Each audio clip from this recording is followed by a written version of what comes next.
Hi guys, just want to talk to you about marker words or markers, what they are and why they're so important in dog training.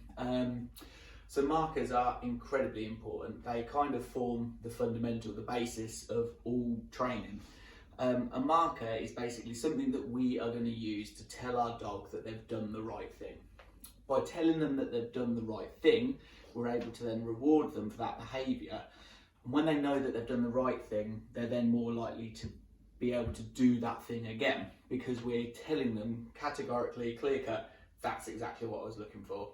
So I've always spoken about how we don't teach a dog how to not do something. It's much better to teach a dog how to do something.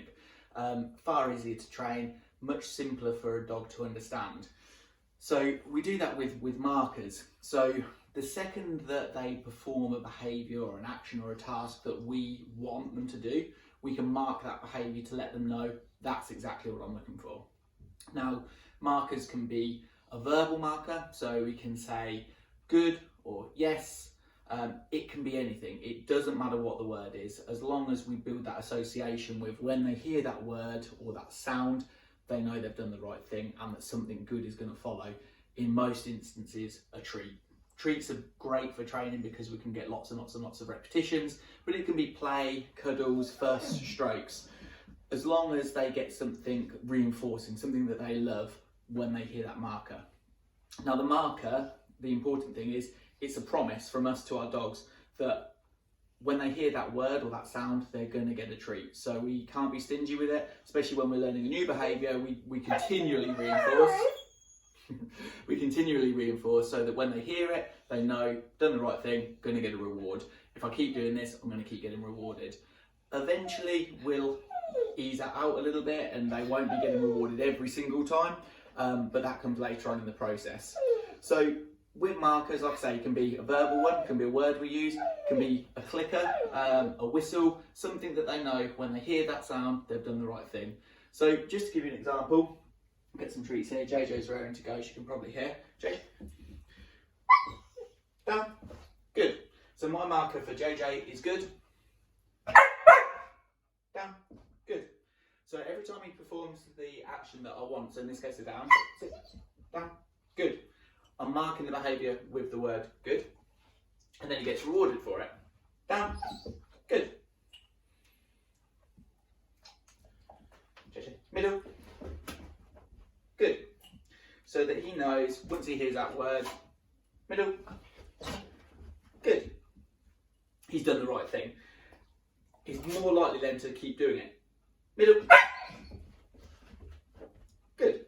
Because he knows, okay, every time I do this, I'm hearing the marker word, down, good. And when he hears that marker word, he gets a reward for it. Whew, good.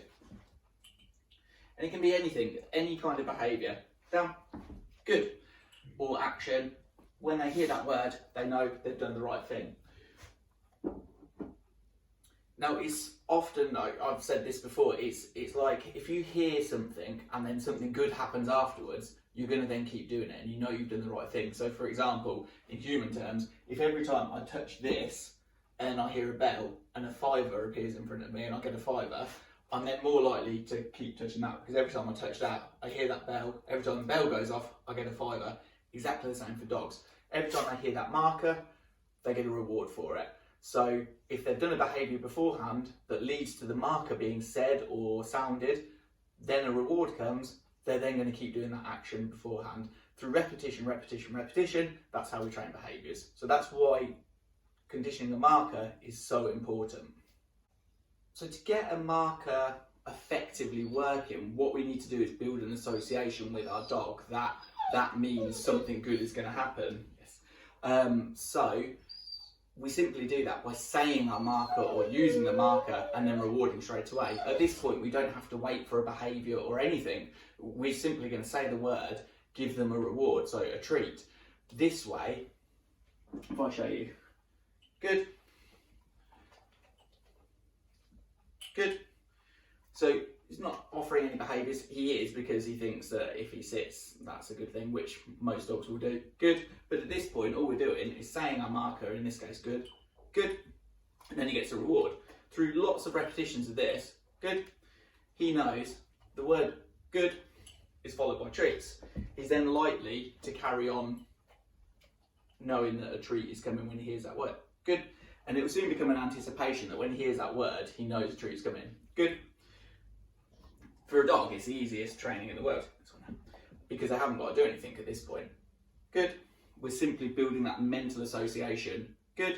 That the word good, in this case, can be anything. Yes. Like I say, a clicker. Good. When that sound or that word happens, something good happens. In this case, treat. Good. And what we're doing here is this is the process of conditioning that marker. Good. It's really important as well that the word or sound that we're conditioning, good, is consistent. So if you've got multiple people training, they're always using the same word. It's not good for some, good boy for another, yes for another. Good. It's the same word. Try and keep it at the same tone, the same way that you're saying it. That's why clickers are quite good, because it's a consistent sound, consistent tone. Good.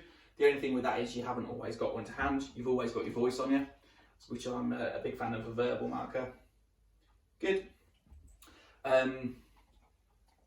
So yeah, verbal markers, in my opinion, are always good to condition as early as you can in your dog's sort of life and training history. Good. The other really important thing with markers is, like I said, it's a promise. Good. That if they hear that word, they're going to get a treat, because we don't want to lose that trust. We want them to know that they hear it, they get a treat. Good. It's always a good idea as well to keep them short, sharp, snappy. So good, for example, is much better than good boy. Good boy we'd use when we're playing, when we're stroking them, and if they hear us say that, then they might be looking to us thinking, where's the treat, where's the treat? And then when the treat doesn't come, they start thinking, no, it's not worth it. It starts losing value. Good. Whereas the word good, especially if you hear the way I'm saying it, so it's a real good, sort of same tone. Now, I do that purposefully, and you'll see if you watch YouTube, you'll hear lots of dog trainers going, yes, or having funny tones, or saying them in a funny way. It's because we don't kind of talk like that in everyday life. So I don't want to be having a conversation with my wife. Good. And she says, how was your day? And I say, oh yeah, it was good. And then he's there looking at me thinking, where's the treat, where's the treat, where's the treat? So the word good in that tone, I wouldn't really use in everyday life and language. It wouldn't be like, how was your day at work? Oh yeah, it was good. So I keep it to a consistent tone. He knows when that word is said in that way, a treat is coming his way.